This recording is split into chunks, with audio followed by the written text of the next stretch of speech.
Hello friends, it is Rachel here, and today's video is a Scraplift video. We are doing a YouTube hop in celebration of Rebecca hitting 500 subscribers on YouTube. She is Precious Pages Papercraft, and we are all scraplifting her. So here is the layout that I have chosen to scraplift, and there are so many lovely people involved in this, so I'm going to link everyone's channels down below so you can check out everyone's videos. They're all going to be posted today, so you have lots to binge watch, and I hope you enjoy that.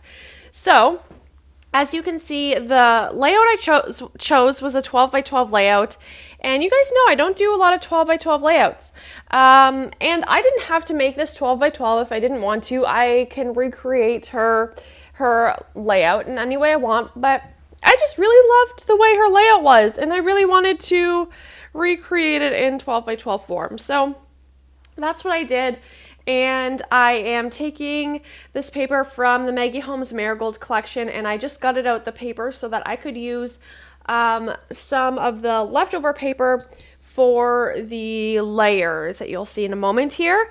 And yeah, so that's what I'm going to use as my mat, and then I'm just going to use some white cardstock and trim it down a little bit so that you can see that paper. And I don't know if you noticed in her layout, but she had these like little flags, and I thought that looked really cute, so I wanted to replicate that pretty closely.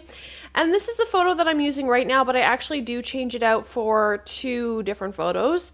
I just felt like having the singular photo there was just too small, not enough. I don't know. I wanted to make it a multi-photo layout to fill up more of the page, especially since I'm not really used to making 12 by 12 layouts. I felt like I needed to fill more of the space with some photos. So yeah, so I'm doing these cute little like flag things here, and I am also going to sew around those in a moment, but I'm just picking out some papers that I want to use, and I'm trying to kind of replicate what she did and use a lot of the same patterns throughout, not make it too pattern paper crazy, and make sure that they all coordinate really nicely together. So yeah, I believe I said these are from the Marigold collection, right? I hope I got that right. And Maggie Holmes papers are always just so lovely. Such beautiful patterns. So originally I adhere this paper right there, but I actually in a moment do end up switching it to a different angle, which you'll see in a second, but I didn't really glue it down that tightly, so it's not a big deal at all. See, you can see I pull it up a little bit, and then I switch the orientation. I didn't realize that's how it was on the layout that I'm scraplifting, so not that it has to be exact, but I was just really inspired by hers and really wanted to do something similar. So I think this turned out fun. It's really different than my regular style, but I love going out of my comfort zone. I love scraplifting. I love challenges because it really helps me to try out different styles and do new things and get a little creative and not do the same thing over and over again. So that's what I love about doing scraplifts, and also sketches as well. They're so fun to me. So you can see here I sewed around these little flag thingies, and now I'm going to glue them down. And I think I also showed you the different pictures I chose there, and it's just a picture of Andy and a picture of me, and we were out eating. If you've been watching my channel for a while, you know that my goal for 2021 is to finish my 2019 album, which I'm almost done. I just have a couple Project Life pages, but I would consider it to be almost done. And then yeah, so I just printed out a few photos that are from like January, like pre-pandemic, because I feel like documenting the pandemic is a whole other ballpark. I don't know what the right word is, but yeah, if I get up to March in the next couple months, then that will make me happy, and I won't feel that much behind. I think I'm catching up pretty quickly, and it'll just be interesting to start documenting like what our life is now. Here in Ontario, things are worse than they have ever been. Cases are higher than they've ever been. Hospitalization and death is higher than it's ever been.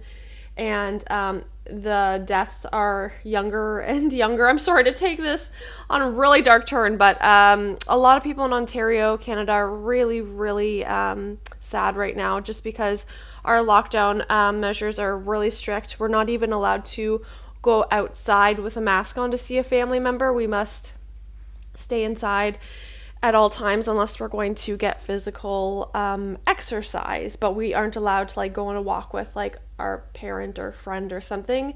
It can only be with your household. So these are the strictest measures they've had so far. In our stores, only the essential stores are open, but even if Walmart's open, all of the aisles for like clothes and non-essentials are all blocked off, and you can only get food and like medicine and stuff. So it's pretty dark here in Ontario right now. So I hope these videos can cheer you up a little bit. And well, I mean, if you're in the States, things are looking a lot better than they are here. Also on top of that, our vaccine rollout is going extremely slow in Ontario specifically, and it's really, really sad how slow it's going compared to other provinces and also the States. It's going to be a long time till we go back to normal. Our vaccines between doses we're doing 4 months, whereas everywhere else they're doing 2 to 3 weeks. So it's quite drastic. But that's why I'm trying to do fun videos like this, right? There's nothing else to do here. I'm just working way more than I want to at my job. I'm an essential worker. I work in a group home, so I have no choice but to be in the workplace. So, you know, we're doing what we can. I'm working crazy hours, 17-hour shifts. That was the other day, and then home for a couple hours, 13-hour shift, home for a couple hours, 12-hour shift, or something like that. Just nutso. But you know what? Crafting is a thing that gets us through. I have so many hobbies, like reading, crafting, cooking, baking. I would say traveling, but we can't do that anymore. We're getting a kitten. Oh my goodness. Did I even tell you guys we're getting a kitten? I'll have to talk about that on another video. This just happened like a week or 2 ago, and we're not getting him or her until June because it's just a little baby kitten right now. But yeah, I'll tell you guys more about that later. But okay, in other news, I decided to do the title Memories Together and add some florals and some doilies and lots of gold accents. And I believe those gold accents are all from the Marigold collection. I got those from Scrapbook Nerd. And I have some florals that I used, a doily for my stash, and then I have these little butterflies that I made just using my silhouette. And I actually have a video on my Patreon that I'm going to come out with next week that is like, I haven't decided the number yet, but like 6 or 7 ways to use to make handmade embellishments with your stash. So I'm going to show a lot of those. And anyway, those little gems are actually from Walmart, and they're really, really cute. I got those, I don't know, before the lockdown. And I'm using some gold Heidi Swap Color Shine, and these are the close-ups. I love how this turned out. Make sure you go check out all the other ladies, and a huge congratulations to Rebecca on hitting 500 subscribers. Thanks for watching, guys. Bye!